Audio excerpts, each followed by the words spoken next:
आप किसी भी कांग्रेस पार्टी के ऊंची जाति वाले से पूछो कि भाई चमारों की पार्टी कौन सी है, तुरंत बोलेगा कि बहुजन समाज पार्टी है। बाल्मीकि की पार्टी कौन सी है, छोटी जाति वालों की पार्टी कौन सी है, कि भाई बहुजन समाज पार्टी है। और बाल्मीकि बस्ती में जाकर पूछो कि भाई आपकी पार्टी कौन सी है, कि मेरी आम आदमी पार्टी है, मेरी कांग्रेस पार्टी है, मेरी बीजेपी पार्टी है। लो हो गई जीत, हो गए हमारे महापुरुष प्रसन्न। ब्राह्मण संस्कृति है और दूसरी तरफ बौद्ध संस्कृति है। तीसरी को संस्कृति की बात बाबा साहेब ने नहीं करी है। बताइए बाबा साहेब ने कभी अगर रविदास संस्कृति का नाम लिया हो, या आप बताइए कि रविदास संस्कृति नाम की कोई संस्कृति यहाँ पे एग्जिस्ट करती हो, कोई संस्कृति है? बताइए। कबीरदास नाम की कोई संस्कृति है? कोई संस्कृति नहीं है। इसीलिए बाबा साहेब जानते हैं कि ये सांस्कृतिक मामला है, इसीलिए दो संस्कृतियों के बीच में एक संस्कृति को चुनना पड़ेगा। सोचता है कि कोई वकील बन गया तो बुद्धिजीवी है, कोई डॉक्टर हो गया तो बुद्धिजीवी है, कोई आईएएस आईपीएस हो गया तो बुद्धिजीवी है। नहीं, जो लोग अपना पेट पालने के लिए नौकरी करते हैं, पढ़ाई लिखाई करते हैं, वो कभी बुद्धिजीवी नहीं हो सकते। जो लोग अपने समाज का उत्थान करने के लिए, अपने समाज का उद्धार करने के लिए पढ़ाई लिखाई करते हैं और जब नौकरी में आते हैं तो वो लोग बुद्धिजीवी होते हैं। आप अपना आसपास नजर घुमा के देखो कि कितने लोग आपको बुद्धिजीवी नजर आएंगे। और बुद्धिजीवी की पहचान और है कि वो दूरदृष्टा होता है, दूर की सोच रखता है, अपने दुश्मन की सटीक पहचान रखता है, अपने दुश्मन से लगातार अपने समाज को जागरूक। आप एक मकान के मालिक हैं और एक आदमी आया किराएदार बनकर कि मुझे जो है मैं किराया दूंगा आपको, मुझे रहने दीजिए। आपने उसको याद दे दी। कुछ दिनों के बाद आपने उसे कहा भाई अब ये मकान मुझे रहने के लिए चाहिए, और वो किराएदार बोला कि ये मकान तो मेरा है। उसने थोड़ी जोर जबरदस्ती करी, कुछ जोर लगाया, लेकिन उसको उसने मार के भगा दिया। अब उसने कहा कि तुझे मैं एक कोठरी दे देता हूं, मेरे घर के बाहर पड़ी है, जो अगर तुझे रहना है तो वहां रह ले। छोटी सी कोठरी थी। अब बेचारा कह रहा कि ठीक है, लेकिन एक शर्त है, तुझे वो कोठरी रहने के लिए मिल जाएगी, शर्त है तुझे मेरे सारे काम करने पड़ेंगे। अब बताइए, मकान का मालिक अब उस किराएदार का जिसका मकान नहीं था, उस मकान मालिक को उसने गुलाम बना लिया। गुलाम बाबा साहब डॉक्टर भीमराव अम्बेडकर ने तो वो वाली मजबूरी भी खत्म कर दी। संविधान के माध्यम से आपको जो है वो अधिकार दे दिया, रानी के पेट का ऑपरेशन कर दिया। अब आपको वो ताकत दे दी कि आप जो है अपने वोट की ताकत से खुद से इस देश के दोबारा से मालिक बन जाओ। आसान काम था, लेकिन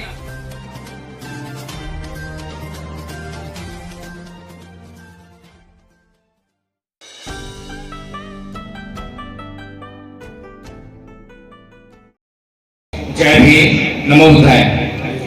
और आज संत श्रोमणी गुरु रविदास जी की जयंती की आपको बहुत बहुत मंगल कामनाएं।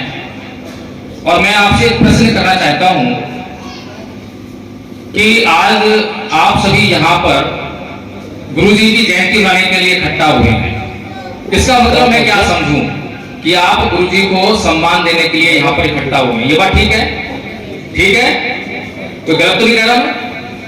अब हम किसी भी व्यक्ति को, किसी भी महापुरुष को सम्मान कैसे दे सकते हैं, ये बड़ा महत्वपूर्ण सवाल है, जिसपे हम कभी चर्चा नहीं करते। अगर हम कहें कि बाबा साहेब की जय हो, बाबा साहेब अमर रहें, इच्छा तो है, लेकिन उनकी जय कैसे हो? जय का मतलब जीत, उनकी जीत कैसे हो? आज हम संत गुरु रविदास जी की भी जीत चाहते हैं। रविदास जी की जय हो, जयकार लगाएंगे। उनकी जीत कैसे होगी? क्या हम सभी चाहते हैं कि हमारे महापुरुषों की जीत हो? चाहते हैं? कोई है ऐसा जो नहीं चाहता हो?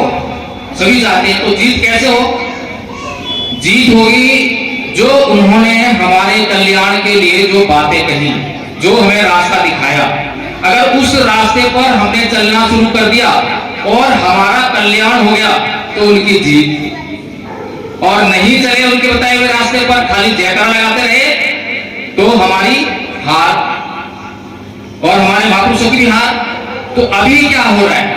अभी हमारे महापुरुषों का अपमान हो रहा है या सम्मान हो रहा है? ये प्रश्न आपसे पूछ रहा हूं। आप लोग ये आयोजन कर रहे हैं और सोच रहे हैं कि सम्मान कर लिया, नहीं, क्योंकि जिन लोगों ने गुरु रविदास जी का अपमान किया, अगर आज वे लोग खुश हैं, प्रसन्न हैं, सभी साधन उनके पास है, सब कुछ उनके पास है, आपका धन भी उनके पास है, आपकी नौकरियां भी उनके पास हैं, तो फिर मुझे लगता है कि वो जीत रहे हैं। जिन लोगों ने संत गुरु रविदास जी की हत्या की वो लोग जीत रहे हैं। तो हम अपने महापुरुषों का अपमान कर रहे हैं, उनकी जयकार लगाकर हम कभी उनका सम्मान नहीं कर सकते। जैसे कि मुझसे पूर्व वक्ताओं ने यह कहा कि संत गुरु रविदास जी एक ऐसा राज चाहते थे जहां पर सभी को अन्न मिले, सभी लोग समानता पूर्वक रहें। तो वो राज प्राप्त करने के लिए गुरु जी ने कौन सा काम किया, किसी को पता है? राज कैसे प्राप्त होगा? उनके समय में राजाओं की व्यवस्था थी। अगर राज लेना था, किसी राज्य पर राज करना था, तो एक सेना का निर्माण करना था। तो गुरु जी ने कोई निर्माण किया सेना का? किसी को ज्ञात है? कोई सेना नहीं बनाई। हमारे सभी महापुरुष जो हैं इस बात की तमन्ना अपने दिल में लेकर रहे कि मेरा समाज जो है सुखी रहे, प्रसन्न रहे। लेकिन हमारा समाज क्या प्रसन्न हो पाया? क्या सुखी हो पाया? अगर मैं आज आपसे पूछूं कि क्या आज सुखी हो, बताओ, हाथ खड़े करो। कितने लोग कहेंगे कि हाँ हम सुखी हैं? हाथ खड़े करो, कितने लोग हैं सुखी हैं? जो लोग हाथ खड़े कर रहे हैं, तो मुझे लगता है कि हम बीमार हैं, लेकिन हमें अपनी बीमारी का पता नहीं है। और जब तक हमें अपनी बीमारी का ना पता हो तो डॉक्टर के पास जाने की कोई संभावना नहीं है। और डॉक्टर के पास जाएंगे नहीं, डॉक्टर को अपनी बीमारी बताएंगे नहीं, या हम खुद से उसका इलाज नहीं करेंगे, तो बीमारी दूर होने वाली नहीं है। बीमारी तो बहुत भयंकर है, बीमारी इतनी भयंकर है, इतनी भयंकर है कि अब हमें उसका एहसास होना ही बंद हो गया है। कई बार दर्द होता है, दर्द को सहन करने लगते हैं, तो कई बार सहन करने की आदत सी पड़ जाती है, और वो दर्द समान सा रहे तो आदत पड़ गई है, फिर दर्द महसूस नहीं होता। तो वही वाली आदत जो है हमें पड़ गई है। अब हमें पता ही नहीं चला कि हम संख्या में जो है इतने बड़ा समाज है, लेकिन आज तक हम सत्ता में नहीं आए। और सत्ता में नहीं आए तो क्या हुआ? सत्ता में नहीं आए तो क्या हुआ? कोई बात नहीं, लेकिन उसके ना आने से हमें कौन कौन से दुख मिल रहे हैं? आपके पास उद्योग हैं, बताइए हमारे समाज के कितने लोगों के पास फैक्ट्रियां हैं, कंपनियां हैं बड़ी बड़ी, बताइए कितने लोगों के पास है? हमारे समाज के पास नौकरियां हैं, सरकारी नौकरियां हैं भी। बाबा साहेब की कृपा से संविधान के माध्यम से आपको आरक्षण से नौकरियां मिली, लेकिन अब वो भी जा रही है। तो आपके पास इस देश में बहुत कुछ हो सकता था। आपकी हालत पता है कैसी है? आप एक मकान के मालिक हैं और एक आदमी आया किराएदार बनकर कि मुझे जो है मैं किराया दूंगा आपको, मुझे रहने दीजिए। आपने उसको याद दे दी। कुछ दिनों के बाद आपने उससे कहा भाई अब ये मकान मुझे रहने के लिए चाहिए, और वो किराएदार बोला कि ये मकान तो मेरा है। उसने थोड़ी जोर जबरदस्ती करी, कुछ जोर लगाया, लेकिन उसको उसने मार के भगा दिया। अब उसने कहा कि तुझे मैं एक कोठी दे देता हूं, मेरे घर के बाहर पड़ी है, जो अगर तुझे रहना है तो वहां रह ले। छोटी सी कोठी थी। अब बेचारा कह रहा कि ठीक है, लेकिन एक शर्त है, तुझे वो कोठी रहने के लिए मिल जाएगी, शर्त है तुझे मेरे सारे काम करने पड़ेंगे। अब बताइए, मकान का मालिक अब उस किराएदार का जिसका मकान नहीं था, उस मकान मालिक को उसने गुलाम बना लिया। गुलाम बना लिया तो आप लोग जो बताओ, गुलाम हो या मालिक हो? बताइए कितने लोगों के पास प्रॉपर्टीज हैं? और जिन लोगों के पास प्रॉपर्टी है, जिन लोगों के पास सत्ता है, क्या वो लोग इस देश के मालिक हैं? इस देश के मूल निवासी हैं? नहीं है। किसकी कमी? किसकी कमी है? संत गुरु रविदास जी की इच्छा थी कि ऐसा राज हमें मिले, लेकिन उसके लिए वो कोई व्यवस्था नहीं दे पाए, मजबूरी थी। लेकिन परम पूज्य बाबा साहेब डॉक्टर भीमराव अंबेडकर ने तो वो वाली मजबूरी भी खत्म कर दी।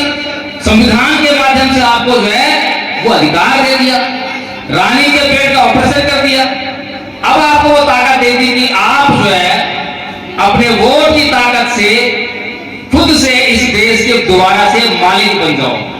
आसान काम था, लेकिन ये आसान काम तभी आसान है जब हमें उस वोट की ताकत पता लग जाए, उसकी समझ हमें आ जाए। मैं एक कहानी सुनाता हूं। ये कहानी रोमन साम्राज्य की, रोमन साम्राज्य की है। उसमें दो जातियां थी, एक छोटी जाति, एक बड़ी जाति। प्लेबियन और पैट्रिशियन नाम जातियां थी। अब मैं छोटी जाति बड़ी जाति कहता हूं क्योंकि ताकि आपको समझ में आए। आपको यही बातें समझ में आती है तो इसी भाषा में मैं आपसे बात करूं। अब जो बड़ी जाति थी वो हजारों साल से उस रोमन साम्राज्य पर शासन करती थी, राजा बनती थी हजारों साल से। अब जो छोटी जाति वाले बहुत भारी संख्या थी उनकी, जैसे हम लोग संख्या है, बहुत ज्यादा संख्या है, ऐसी उनकी संख्या थी। अब उन्होंने बहुत संघर्ष किया, लड़ाई करी, बहुत संघर्ष किया, बहुत जाने गई। बहुत लंबे संघर्ष के बाद उन्हें अपना राजा चुन लेने का एक अधिकार मिल गया। और उसके बाद जब उन्हें अधिकार मिला तो संख्या उनकी ज्यादा थी, तो उनकी संख्या ज्यादा होने के कारण उन्होंने अपना राजा भी चुन लिया। छोटी जाति का ही राजा चुना गया। अब वहां पर एक परंपरा थी। वो परंपरा ये थी कि वहां पर एक देवी का मंदिर था और उस मंदिर में ये परंपरा थी जब भी कोई राजा बनेगा तो पहले उसको आके उस देवी से अनुमति लेनी पड़ेगी कि क्या मैं राजा बन सकता हूं। तो जो प्लेबियन यानी कि छोटी जाति के लोग जिन्होंने अपना राजा चुना, उनका राजा भी वहां पर अनुमति लेने गया। तो वहां पर उसने जब अनुमति मांगी देवी से, तो वहां पर जो अब देवी क्या है, कोई साक्षात देवी हो तो कुछ न्याय भी करे, ये वो पत्थर की मूर्ति है। अब वहां का जो पुजारी है वही उसका जो प्रतिनिधित्व है। तो उसने कुछ ऐसा किया और आगे बाहर बोला पुजारी कि ये राजा जो है देवी को स्वीकार नहीं है। हजारों साल की त्याग, तपस्या, संघर्ष एक पल में उनका जो है छीन लिया गया।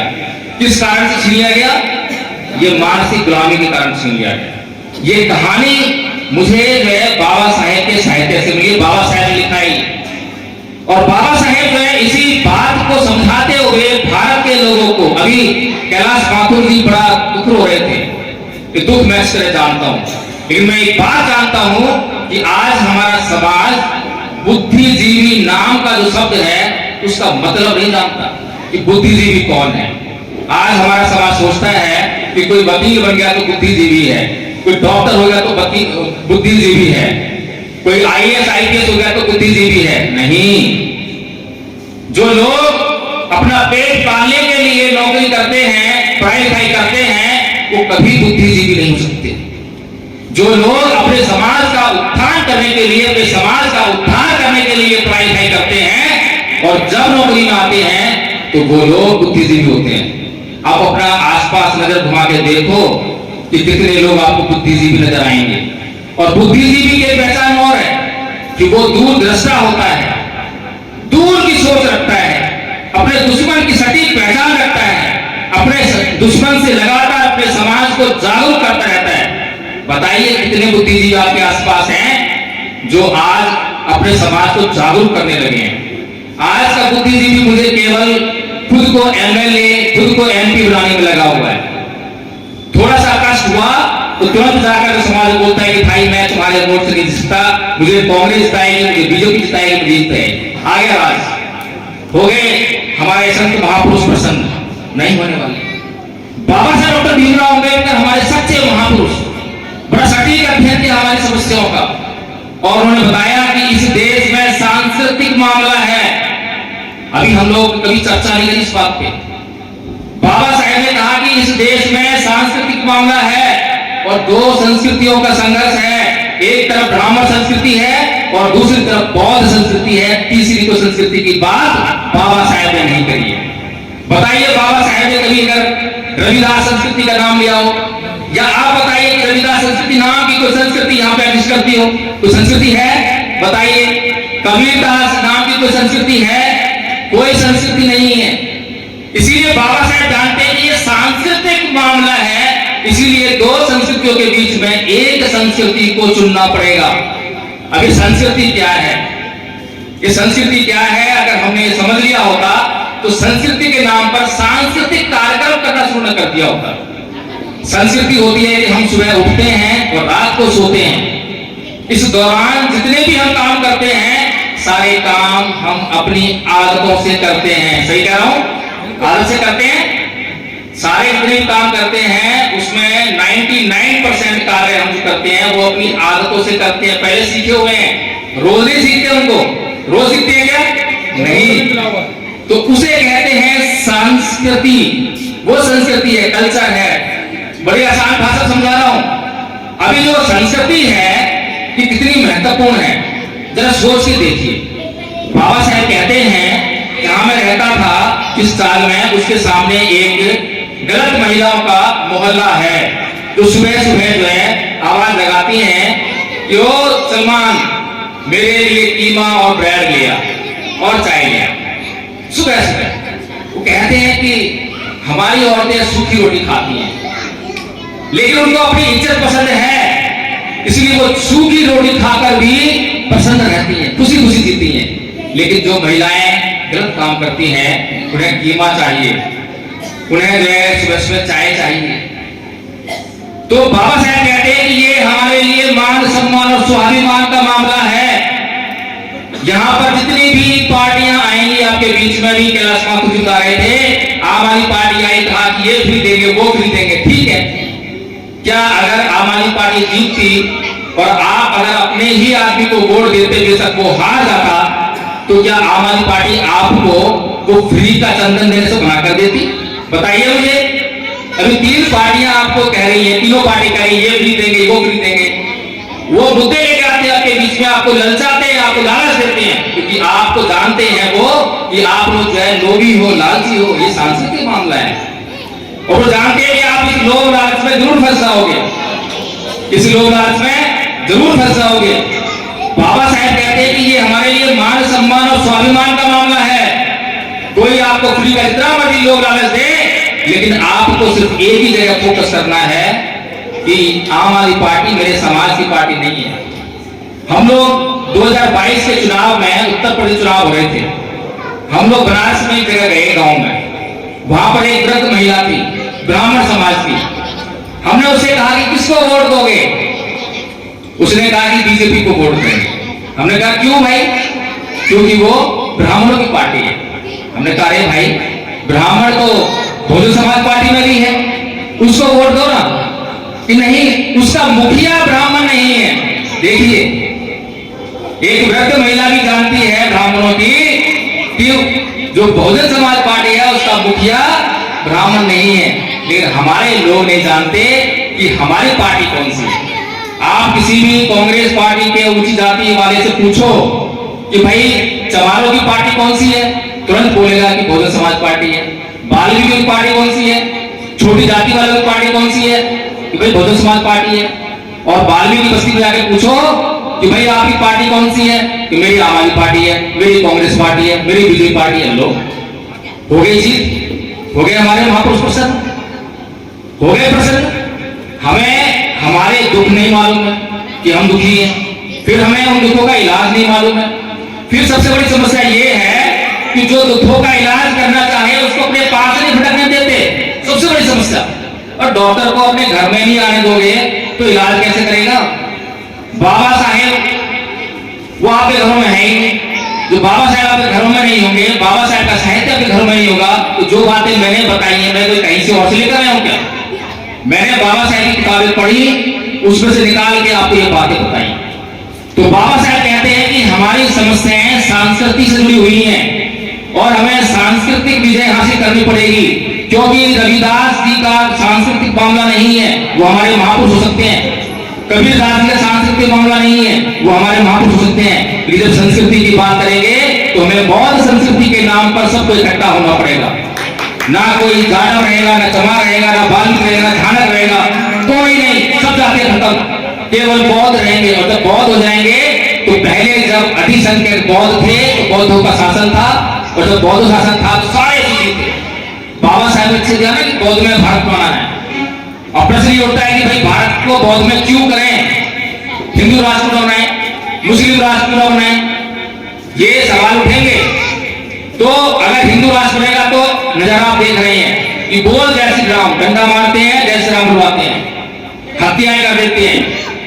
मुस्लिमों का भी यही हाल है। पूरी दुनिया में जितने भी धर्म है, हिंदू धर्म, मुस्लिम धर्म, ईसाई धर्म, मैं खुलकर कह रहा हूँ, चुनौती से कह रहा हूँ, इतिहास पढ़ के देख लो, सभी का जो फैलने का जो आधार है वो हिंसा है। हिंसा के बल पर, तलवार के बल पर, बंदूक के बल पर फैलाए गए हैं। लेकिन एकमात्र पूरी दुनिया में अगर कोई धर्म है जो बिना एक रक्त खून की बहाए अगर कोई फैला है, पूरी दुनिया में फैला है, तो केवल और केवल बौद्ध धर्म है। अब बताइए, जिसमें इतनी ताकत है, अपने आप से फैलने की ताकत है, अपने गुण के आधार पर फैलने की ताकत है, जो एक हमारे लिए दवा का काम कर सकता है, लेकिन हम तो उसको जानते ही नहीं है, घर में आने ही नहीं देते हैं। तो कैसे उसको जानेंगे, कैसे उसको मानेंगे और कैसे उसका आचरण करेंगे और कैसे अपने दुखों को दूर करेंगे।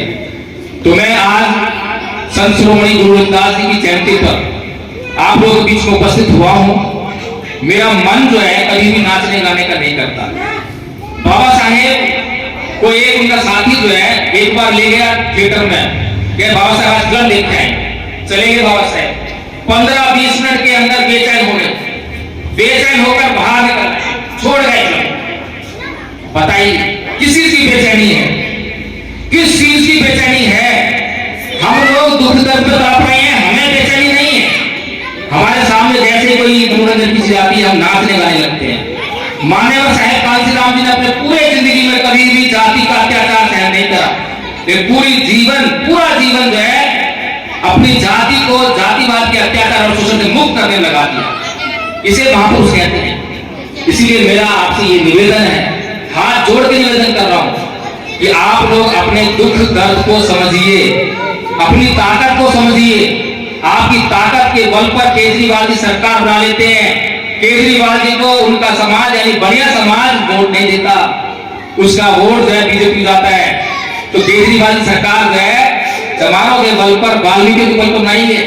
लेकिन जब राज्यसभा में 4 सांसद भेजने की बारी आती है तो एक भी वाल्मीकि को दिखाई नहीं देता, एक भी चमार दिखाई देते, भी घाटी थाना कोई दिखाई नहीं देता, उनको कोई दिखाई देता। तो वहां पर अपने समाज के 2 लोग भेजते हैं, बढ़िया समाज के। सोचिए आपको जो क्या मुफ्त दिया है, आपको इतना भी मुफ्त दिया है, क्या उनके फैक्ट्री लगी है, कंपनी चल रही है जहां से कमा के आपको मुफ्त लाकर दे रहे हैं? बताइए मुझे कहां से मुफ्त लाकर दे रहे हैं? आपके विकास के लिए जो पैसा आएगा उसी को डायवर्ट करके आपको मुफ्त दे देंगे। कर लीजिए। कितनी नौकरियां जो है, एक आदमी को सरकारी नौकरी देने के लिए कम से कम 70-80 हजार रुपए देने पड़ेंगे, वहीं पर 10-15 हजार रुपए में कितने लोगों को नौकरियां दे रहे हैं? ठेकेदारी प्रथा, आपका वो शोषण कर रहे हैं, आप ही के हिस्से का जो काट के आपको ऐसे नहीं वैसे दे रहे हैं। आपने उनसे कभी सरकारी नौकरी की बात करी, शिक्षा की बात करी, स्कूल खोलने की बात करते तो आप कितने बच्चे जो है विदेश पढ़ने गए स्कूलों में, स्कूल में कॉलेज पढ़ने के तो विदेश गया कि आपके आसपास कोई गया हो बताइए मुझे। लेकिन बड़े बड़े वादे आपको दिखाए जाते हैं, टीवी उनके पास है, प्रचार तंत्र उनके पास है, आपको भ्रम में फैला जाता है। लेकिन मैं यही कहूंगा कि अगर आप लोग जो है यहाँ बैठे हुए, बहुत ज्यादा संख्या नहीं है आपकी, लेकिन इतने लोग जाग जाएं, अपने आसपास के लोगों को जगाने लग जाएं, बाबा साहब की बात मानने लग जाएं, बाबा साहब की बात करने लग जाएं, तो मैं ये जानता हूं कि आज नहीं तो कल हम अपनी ताकत का जो प्रभाव है इस देश में जमा कर दिखा देंगे। आप सभी को इसी खबर में फिर से संत गुरु रविदास जी की जयंती बहुत मंगल कामना देता हूँ। जय भीम, नमो बुद्धाय।